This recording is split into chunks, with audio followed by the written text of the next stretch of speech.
Pasintabi po sa mga nag-aalmusal, pira-piraso na ng matagpuan ng bangkay ng isang nawawalang engineer sa Bacoor, Cavite. Sa Batangas City naman, huli ka pagdukot sa dalawang magkapatid. Narito ang unang balita. Sa Batangas City, dinukot ang magkapatid na lalaki sa Barangay Wawa.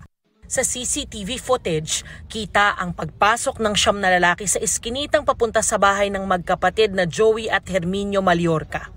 Makalipas ang ilang oras, lumabas sa eskinita ang mga lalaki kasama ang magkapatid.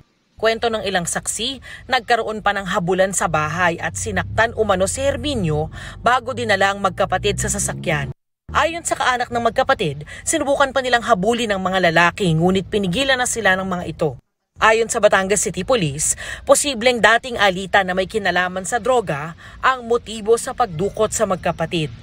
Malamang ito personal vengeance kasi yung mga victims ay allegedly sila ay mga involved sa illegal drugs na nangyayari dito sa Batangas City. At prior dun sa abduction, merong mga record na rin sila na nahuli na rin ng Batangas City Police Station. Nakilala na ng pulisya ang isa sa mga salarin na hindi na muna pinangalanan habang tinutugis. Patuloy ang investigasyon. Ilang buwan matapos mawala, pira-piraso na ng matagpuan ang bangkay ng isang engineer sa Bacoor, Cavite.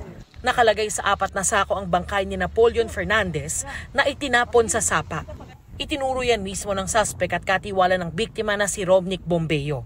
Ayon sa Bacoor City Police, inaresto ang suspect nang maabutan sa bahay ng biktima at may bitbit itong backpack.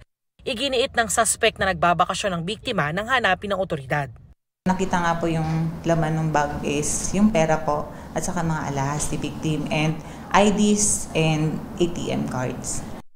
Batay sa salaysay ng suspect, nag-aaway sila ng kanyang amo noong July 7 na kaarawan ng biktima.